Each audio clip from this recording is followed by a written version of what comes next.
এবাৰ কৰ্মচাৰীলৈ OPS পুনৰ প্ৰৱৰ্তন সন্দৰ্ভত গুৰুত্বপূৰ্ণ খবৰ আহিছে। NM OPSৰ ফালৰ পৰা এখন গুৰুত্বপূৰ্ণ পত্ৰ প্ৰেৰণ কৰা হৈছে, য'ত OPS পুনৰ প্ৰৱৰ্তনৰ পদক্ষেপ হিচাপে গুৰুত্বপূৰ্ণ পদক্ষেপ গ্ৰহণ কৰিছে। কি আহিছে পত্ৰখনত সবিশেষ আপোনালোকক জনাব বিচাৰিছোঁ। ভিডিঅ'টো প্ৰথমৰ পৰা শেষলৈকে চাই থাকিব।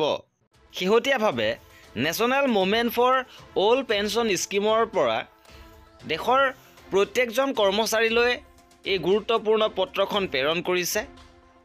NPSৰ অধীনৰ সকলো কৰ্মচাৰীকে আহ্বান জনাইছে আৰু NM OPSৰ পৰা প্ৰেৰণ কৰা এই পত্ৰখনত উল্লেখ কৰিছে, প্ৰিয় সংগ্ৰামী বন্ধুসকল, NM OPS সদায় NPS UPSৰ বিৰোধী, কাৰণ ই শিক্ষক, কৰ্মচাৰী আৰু বিষয়াৰ স্বাৰ্থত নহয়। তদুপৰি এই পুঁজিবাদী আৰু শোষণমূলক ব্যৱস্থাটো দেশৰ স্বাৰ্থতো নহয়।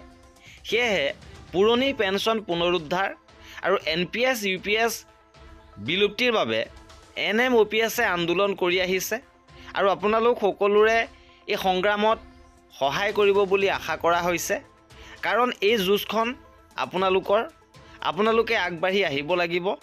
আৰু NM OPSৰ আগন্তুক অনুষ্ঠান সন্দৰ্ভত ইয়াত উল্লেখ কৰিছে। প্ৰথম কাৰ্যসূচী হিচাপে সন্মানীয় সাংসদসকললৈ স্মাৰক পত্ৰ প্ৰেৰণ, 25 ফেব্ৰুৱাৰীৰ পৰা 10 মাৰ্চলৈ নিজ নিজ অঞ্চলৰ মাননীয় সাংসদসকলক NPS UPSৰ বিৰুদ্ধে স্মাৰক পত্ৰ দিয়া আৰু পুৰণি পেঞ্চন পুনৰুদ্ধাৰৰ বাবে মাননীয় প্ৰধানমন্ত্ৰীলৈ পত্ৰ লিখা। দ্বিতীয়তে সজাগতা অভিযান, 15 মাৰ্চৰ পৰা 31 মাৰ্চলৈ এই কাৰ্যসূচী লোৱা হৈছে, য'ত বিদ্যালয়, মহাবিদ্যালয় আৰু কাৰ্যালয়সমূহত NPS UPSৰ কুপ্ৰভাৱ সম্পৰ্কে আলোচনা, লগতে পুৰণি পেঞ্চনৰ সুবিধা সম্পৰ্কত আলোচনা, গুৰুত্ব সম্পৰ্কে বুজাই দিয়া। তৃতীয়তে কলা দিৱস আৰু জিলা বিষয়ালৈ স্মাৰক পত্ৰ, আৰু 2টা দিনত এই কাৰ্যসূচী ৰূপায়ণ হ'ব। 1 এপ্ৰিল 2025 NPS UPSৰ বিৰুদ্ধে সমগ্ৰ দেশতে একেলগে কলা দিৱস উদযাপন। আপুনি য'তেই নাথাকক কিয় সকলোৱে ৰাতিপুৱাৰ পৰা কলা বেণ্ড বান্ধি কাম কৰি প্ৰতিখন জিলা বিষয়াক প্ৰধানমন্ত্ৰীৰ নামত এখন স্মাৰক পত্ৰ জমা দিব লাগে। আৰু যন্তৰ মন্তৰত বিশাল বিক্ষোভ কাৰ্যসূচী ৰূপায়ণ হ'ব।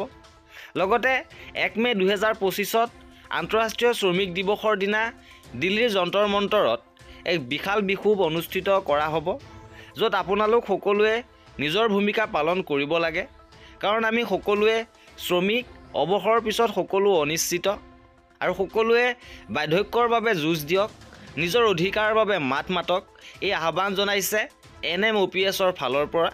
আৰু এই আছিল আজিৰ ভিডিঅ'টোত। কৰ্মচাৰী আৰু পেঞ্চনাৰৰ প্ৰতিটো আপডেট পাই থাকিবৰ বাবে আমাৰ চেনেলটো ছাবস্ক্ৰাইব কৰি ৰাখিব।